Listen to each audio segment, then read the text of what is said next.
बिस्मिल्लाहिर्रहमानिर्रहीम। तमाम देखने वाले स्टूडेंट्स को प्रोफेसर इकबाल हैदर भट्टी का सलाम। माय डियर स्टूडेंट्स, हम मैथमेटिकल मेथड का chapter number 7 inner product space discuss कर रहे हैं और आज उस सिलसिले में एक इंतहाई इम्पॉर्टेंट लेक्चर मैं डिलीवर करने जा रहा हूं, द ग्राम श्मिट प्रोसेस। ये ग्राम श्मिट प्रोसेस क्या है? ये हमारे पास अगर कोई बेसिस हो तो उसको ऑर्थोनॉर्मल बेसिस बनाने का तरीकाकार क्या है, ये मेथड हमें ये चीज़ बताएगा कि बेसिस को हम ऑर्थोनॉर्मल बेसिस कैसे बना सकते हैं। याद रखें कि ऑर्थोनॉर्मल बेसिस की दो कंडीशंस होती हैं।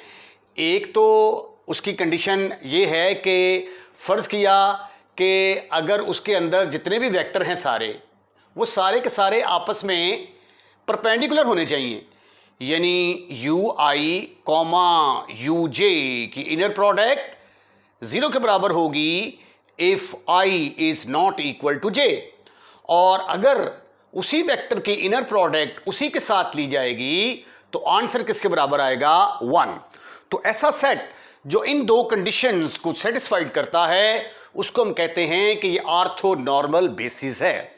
तो आज का जो लेक्चर है ग्राम श्मिट प्रोसेस, इसके अंदर हम ऑर्थोनॉर्मल बेसिस कैसे बनाई जाती है, वो तरीका जो है, वो क्या आर्ट है, वो सीखने की कोशिश करेंगे। तो डिस्कशन से पहले अगर आपको मेरे नोट्स चाहिए तो डिस्क्रिप्शन में जाइए, वहाँ पे एक नंबर लिखा हुआ मिलेगा आपको 030088 10640। इस पर रब्ता करने से आपको कंप्लीट इन्फॉर्मेशन मिल जाएगी कि मेरे नोट्स आप तक कैसे पहुँच सकते हैं। तो आइए ग्राम श्मिट प्रोसेस। तो ग्राम श्मिट प्रोसेस जो है ये क्या है, इसको ज़रा देखते हैं। गिवन ए बेसिस v1 v2 v3, ये एक सेट है जो कि बेसिस है। अब बेसिस क्या होता है, वेक्टर स्पेस के अंदर आप डिटेल के साथ पढ़ेंगे कि बेसिस एक सेट होता है, non empty set, basis of A vector space. Vector space के अंदर जो है ये आप पढ़ेंगे इसको कि बेसिस क्या होती है। ठीक है। कोई हमारे पास नॉन एम्प्टी सेट है तो उसको हम क्या कहेंगे कि ये बेसिस है अगर वो ये दो कंडीशनें सेटिस्फाइड करता हो। मसलन ये v1 v2 v3 so on vn, इसको हम कहेंगे कि ये बेसिस है। ये बेसिस है अगर ये दो कंडीशनें सेटिस्फाइड करती हो। नंबर 1 सेट, इसका नाम रखते हैं S। Set S is linearly independent. Linearly independent, पहली कंडीशन तो ये है। यानी लीनियरली इंडिपेंडेंट का मतलब क्या है कि जब मैं इसको लीनियर कॉम्बिनेशन की शक्ल में लिखता हूं, a1 v1 plus a2 v2 plus a3 v3 plus so on an vn, और आंसर 0 के बराबर आ जाता है, तो इसका मतलब क्या होगा कि फिर a1 is equal to a2 is equal to a3। ये सारे के सारे स्केलर जो हैं ये क्या होंगे? 0 के बराबर होंगे।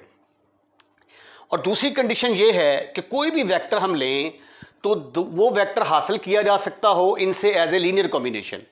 मसलन ये कोई वेक्टर w है या वेक्टर v कर लेते हैं जी, वेक्टर v है, ये वेक्टर v हमें हासिल होना चाहिए इन वेक्टरों को किसी स्केलर के साथ मल्टीप्लाई करके ऐड करें तो।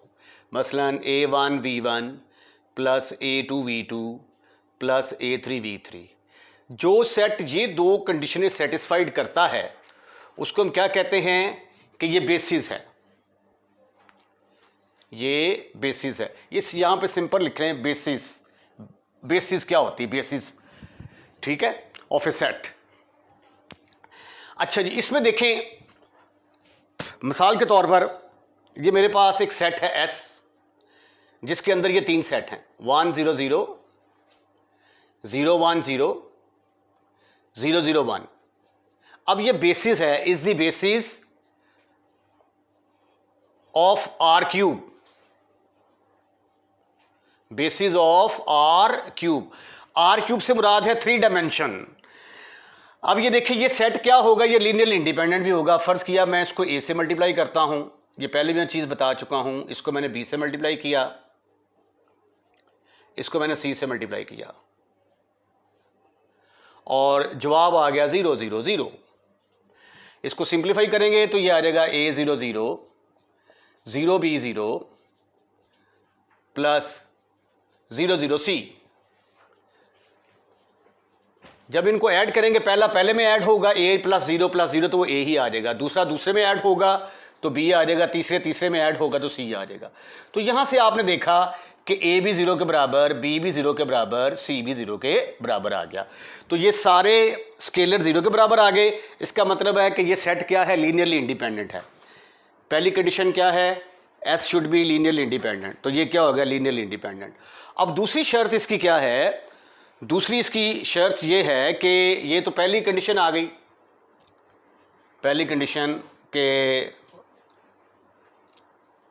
ये सारे क्या हो गए, लीनियरली इंडिपेंडेंट हो गए। दूसरी कंडीशन ये है कि अब ये देखें ज़रा, कोई भी एक वेक्टर लेता हूं मैं 2 3 4, ये 2 3 4 वेक्टर जो है ये मैं इन तीनों वेक्टर से हासिल कर सकता हूं एज ए लीनियर कॉम्बिनेशन। वो कैसे, पहले वाले को 2 से मल्टीप्लाई कर दें, दूसरे वाले को 3 से मल्टीप्लाई कर दें और तीसरे वाले को 4 से मल्टीप्लाई कर दें, 0 0 1। राइट, इसको सिंप्लीफाई करके देखें तो ये आंसर आ जाएगा। यानी ये वाली दूसरी कंडीशन क्या आ गई, ये वाली, ये देखें, ये v वेक्टर है, v की बजाय यहां पे क्या है 2 3 4 इज इक्वल टू, इसको किसी स्केलर से ज़रब दिया, इसको किसी स्केलर से, यानी इस सेट को इस वेक्टर को किसी स्केलर से ज़रब दिया, इस सेट को किसी स्केलर से ज़रब दिया, इस सेट को किसी स्केलर से ज़रब दिया, तो ये वाला वेक्टर आ गया। तो ये दोनों कंडीशन, तो ऐसा सेट जो ये दोनों कंडीशनें सेटिस्फाइड करता है उसको कहते हैं बेसिस।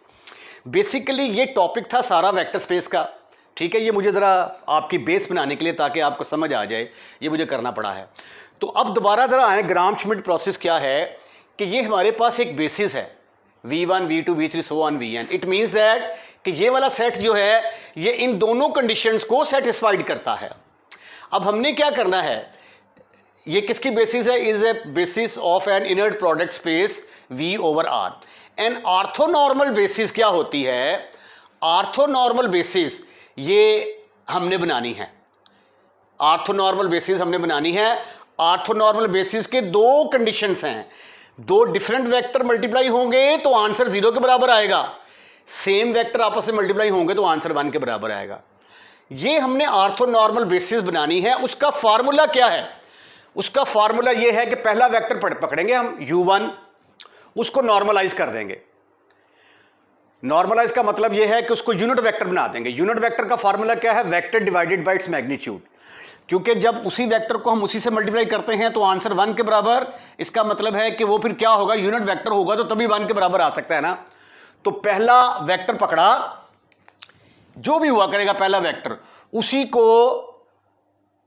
सॉरी ये है, पहला वेक्टर पकड़ा, उसको उसी के नॉर्म के साथ डिवाइड कर दिया, vector divided by its magnitude. तो ये हमारे पास क्या आ जाएगा, एक यूनिट वेक्टर आ जाएगा, ठीक है। यानी v1 को पकड़कर यूनिट बनाया, यूनिट बनने के बाद उसका नाम क्या रख दिया हमने, u1।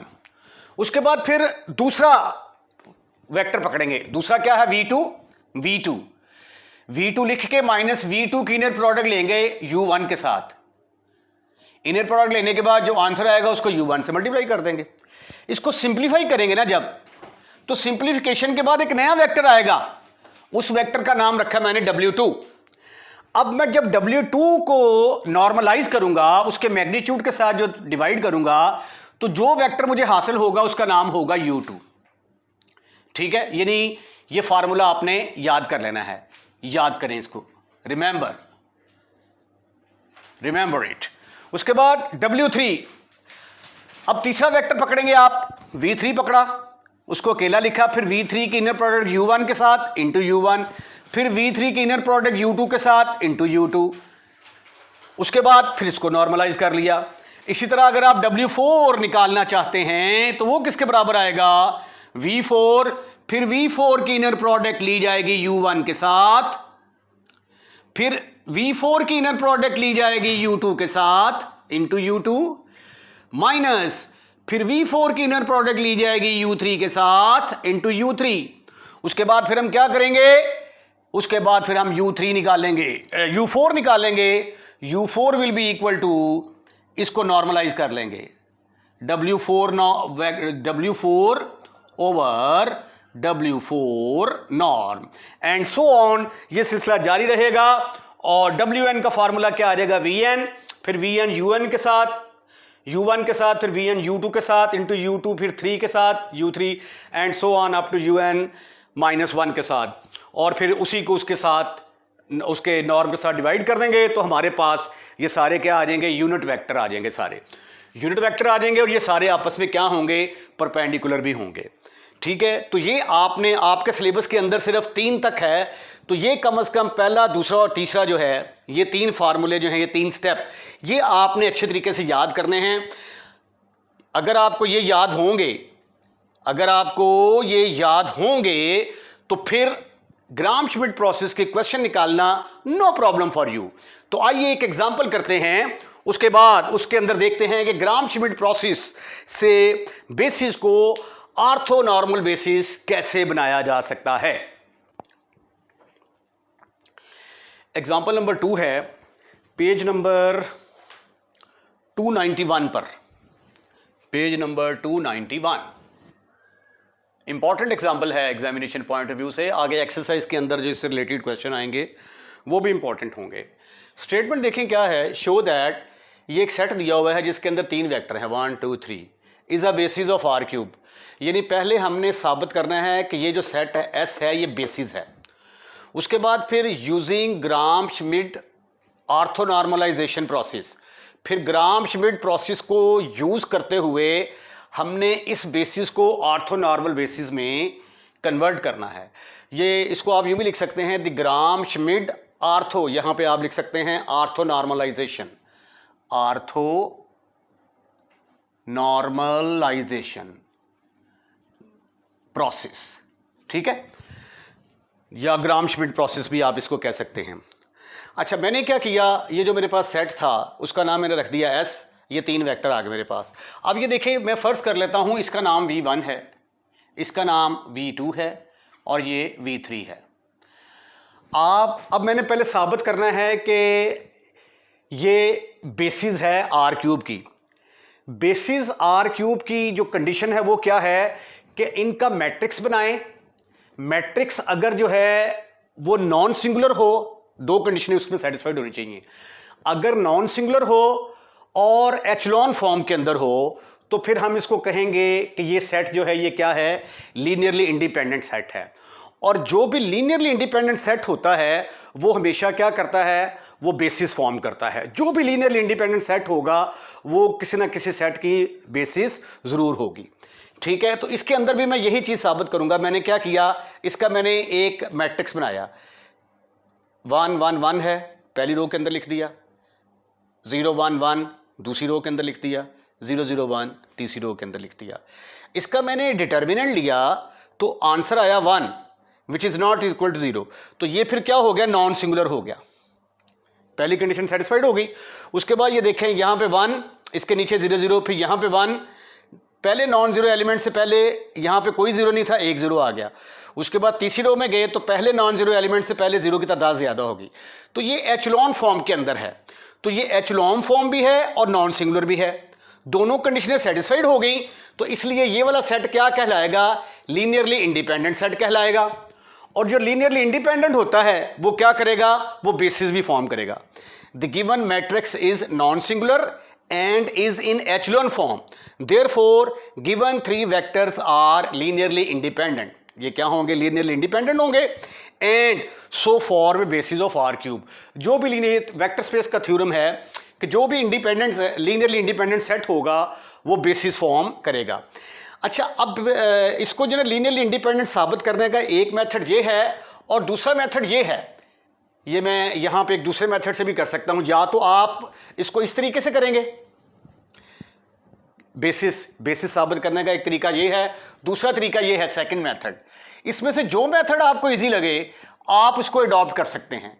दूसरा मेथड क्या है, एस है मेरे पास 1 1 1 0 1 1 0 0 1। मैंने साबित करना है कि ये बेसिस है। बेसिस की दो कंडीशनें होती हैं। पहले मैं इसको लीनियर कॉम्बिनेशन की शक्ल में लिखता हूं। ये मैंने 3 स्केलर लिए, इसको मैं लीनियर कॉम्बिनेशन की शक्ल में मैंने लिखा 1 1 1। पहले वाले को a से मल्टीप्लाई कर दिया, दूसरे वाले को b से मल्टीप्लाई किया, तीसरे वाले को c से मल्टीप्लाई किया, और आंसर फर्ज कर लिया कि आ गया 0 0 0। अब इसको जरा मल्टीप्लाई करें तो ये आ जाएगा a, ये आ गया 0 b plus 0 0 c is equal to 0 0 0। इसको मजीद सिंप्लीफाई करें, पहला पहले में ऐड होगा, ये आ गया a, दूसरे में ऐड होगा a प्लस 0 प्लस 0, a आ गया, फिर a प्लस b आ गया, a प्लस b प्लस 0, फिर आ जाएगा a plus b plus c, तीसरे आपस में ऐड हो जाएंगे, इज इक्वल टू 0 0 0। अब यहां से a 0 के बराबर आ गया, पहला पहले के बराबर, a प्लस b भी 0 के बराबर आ गया, a plus b plus c भी 0 के बराबर आ गया। अब a 0 के बराबर यहां पे पुट करेंगे तो b 0 के बराबर आ जाएगा, फिर a 0 के बराबर b 0 के बराबर जब यहां पे पुट करेंगे तो c 0 के बराबर आ जाएगा। तो a b c तीनों 0 के बराबर आ गए। अगर तीनों स्केलर 0 के बराबर हों तो सेट क्या होता है? Linearly independent. Therefore s is linearly independent, और जो भी लीनियरली इंडिपेंडेंट होगा वो क्या करेगा? वो हमेशा बेसिस होता है।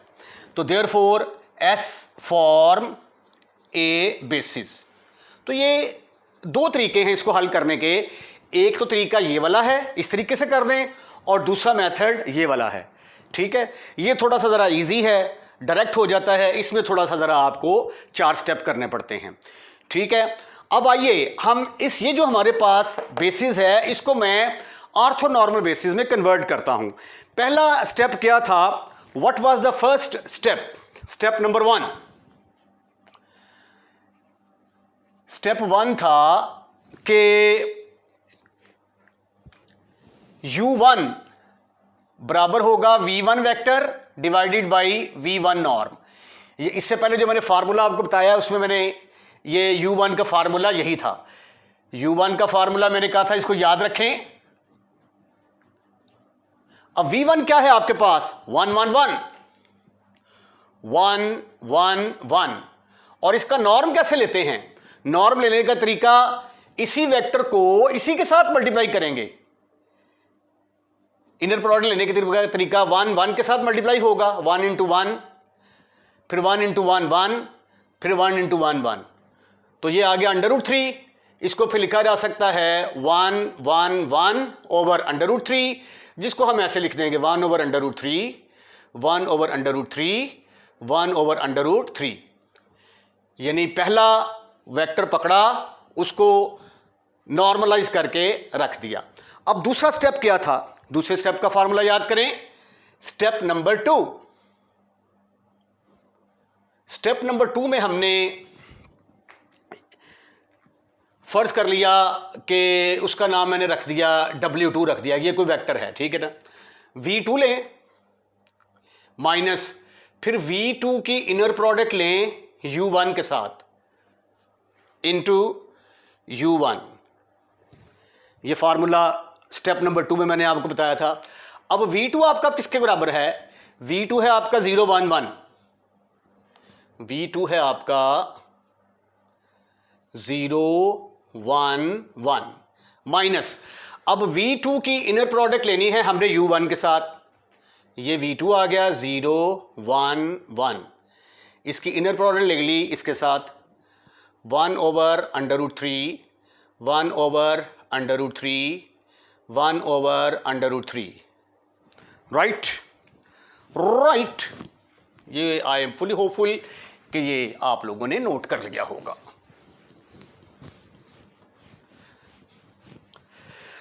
उसके बाद ये इनर प्रोडक्ट, ये तो हो गया बंद,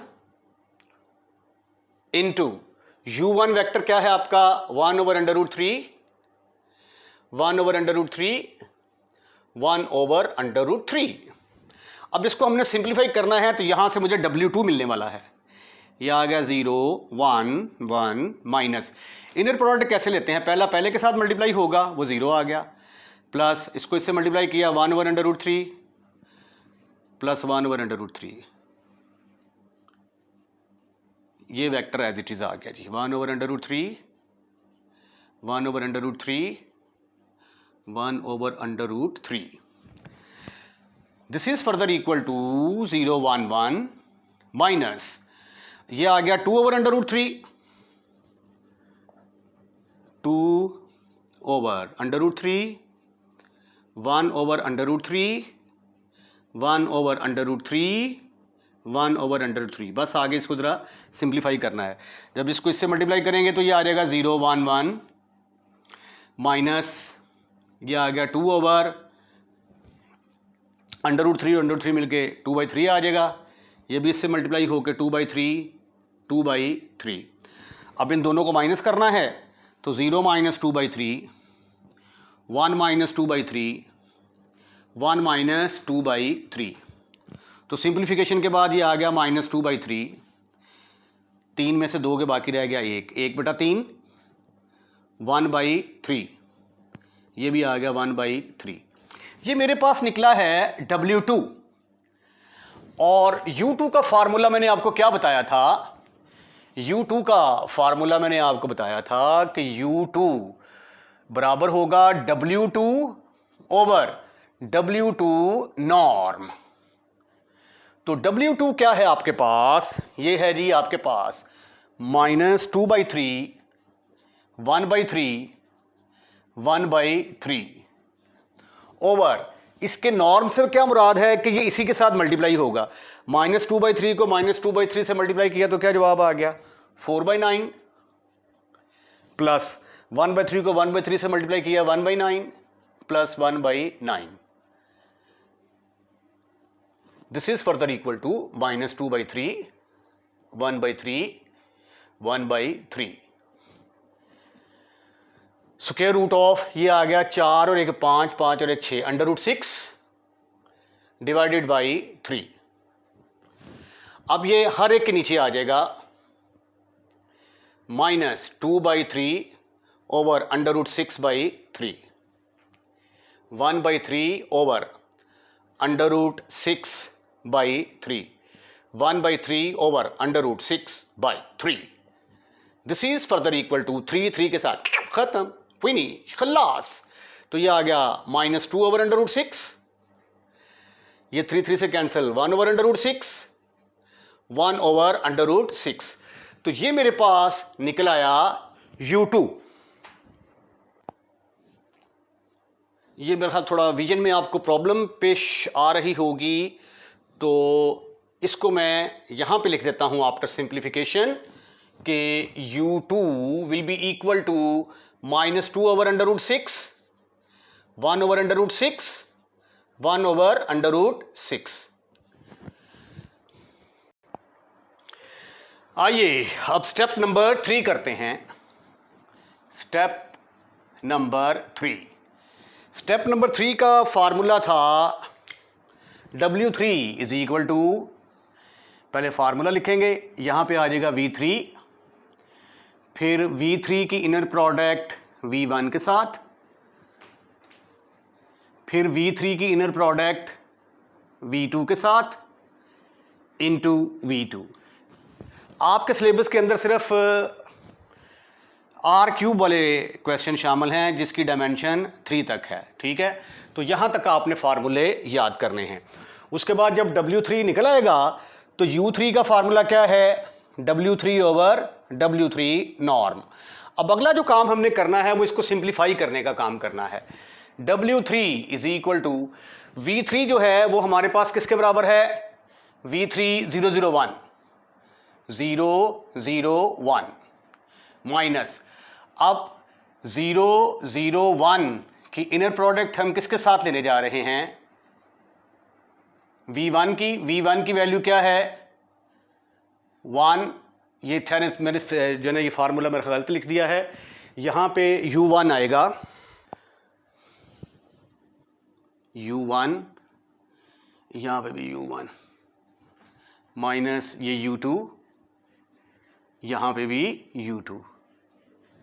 अच्छा जी, ये v3 आ गया। अब u1 जो है वो हमने निकाला था 1/√3, 1/√3, 1/√3, और u1 के साथ ये इनर प्रोडक्ट और ये फिर इसके साथ मल्टीप्लाई भी होगा। 1/√3, 1/√3, 1/√3। जगह कम है तो लिहाजा मुझे यहाँ से कुछ रेस करना पड़ेगा।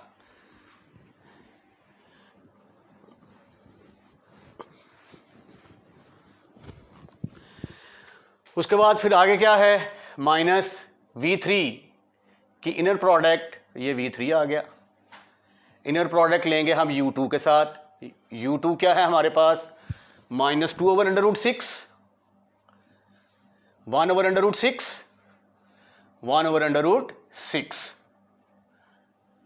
और इसकी प्रोडक्ट लेंगे किसके साथ, u2 की वैल्यू -2/√6, 1/√6, 1/√6। अब अगला मसला सिर्फ और सिर्फ इसको सिंप्लीफाई करने का है, ठीक है। ये आ गया 0, 0, 1। इनर प्रोडक्ट लेने का तरीका क्या है, पहला पहले के साथ मल्टीप्लाई होगा, वो 0 आ गया, दूसरा दूसरे से मल्टीप्लाई 0 आ गया, प्लस 1/√3। ये वाला वेक्टर एज इट इज आ गया, 1/√3, 1/√3, 1/√3 माइनस। अब इन दोनों की इनर प्रोडक्ट लेंगे, पहला पहले से मल्टीप्लाई होगा, आंसर 0 आ गया, प्लस दूसरा भी 0, ये आ गया 1/√6, ये मल्टीप्लाई होगा -2/√6, 1/√6, 1/√6। आइए मज़ीद सिंप्लीफाई करने की कोशिश करते हैं। 0, 0, 1, ये 1/√3 को इससे मल्टीप्लाई करेंगे तो आंसर आ जाएगा 1/3, 1/3, 1/3, माइनस 1/√6 को इसके साथ मल्टीप्लाई करेंगे तो आंसर आएगा -2/6, 1/6, 1/6, √6 से कैंसिल हो जाएगा तो 6 आ जाएगा। अब हमने इसको सिंप्लीफाई करना है तो ये आ जाएगा 0, -1/3, माइनस माइनस प्लस 2/6, ठीक। उसके बाद कॉमा 0, -1/3, -1/6, फिर आ जाएगा 1, -1/3, -1/6। आइए अब हम इसको सिंप्लीफाई करने की कोशिश करते हैं। ये 2/6 है, कैंसिल होने के बाद 1/3, -1/3 से कट गया, 0 के बराबर आ गया। -1/3, -1/6, -1/3, -1/6 को सिंप्लीफाई किया, -1/3, -1/6, तो एलसीएम किसके बराबर आ जाएगा, 6। यहाँ पे आ जाएगा -2, -1, तो -3/6। सिंप्लीफिकेशन के बाद आंसर -1/2 आ गया। इसी तरह इसका भी आंसर -1/2 आ गया। ये हमारा है W3, ठीक है। उसके बाद U3 का फार्मूला क्या था, U3 का फार्मूला था W3/W3 नॉर्म। अब हम इस वेक्टर को इसके नॉर्म के साथ जो है वो डिवाइड करेंगे। ये देखें W3 हमारे पास आ गया जी 0, -1/2, -1/2 डिवाइडेड बाई, अब इसी को इसी के साथ मल्टीप्लाई करेंगे ना, नॉर्म जो लेना है, तो 0, 0 से मल्टीप्लाई होगा 0, 1/4, इसको मल्टीप्लाई करेंगे 1/4, तो ये आ गया 0, -1/2, -1/2। ये देखें नॉर्म का मतलब है कि इसी वेक्टर को इसी से मल्टीप्लाई किया, यानी 0, 0 से, प्लस -1/2, -1/2 से, प्लस -1/2, -1/2 से, डिवाइडेड बाई, इसका एलसीएम लें ज़रा, तो ये क्या आ गया, 1 + 1 2, 2/4, तो कटने के बाद 1/√2 आ गया जी, ठीक। इसको मज़ीद सिंप्लीफाई करने की कोशिश करते हैं हम, तो ये आ जाएगा 0 ओवर 1/√2 माइनस 1/2 ओवर 1/√2, फिर आ गया -1/2 ओवर 1/√2। ये 0 ओवर समथिंग, ये तो 0 के बराबर आ गया, ये टू और √2 कैंसिल होने के बाद -1/√2 आ गया, और ये भी -1/√2 आ गया। तो देयरफॉर ऑर्थोनॉर्मल बेसिस किसके बराबर आ गई? Therefore orthonormal basis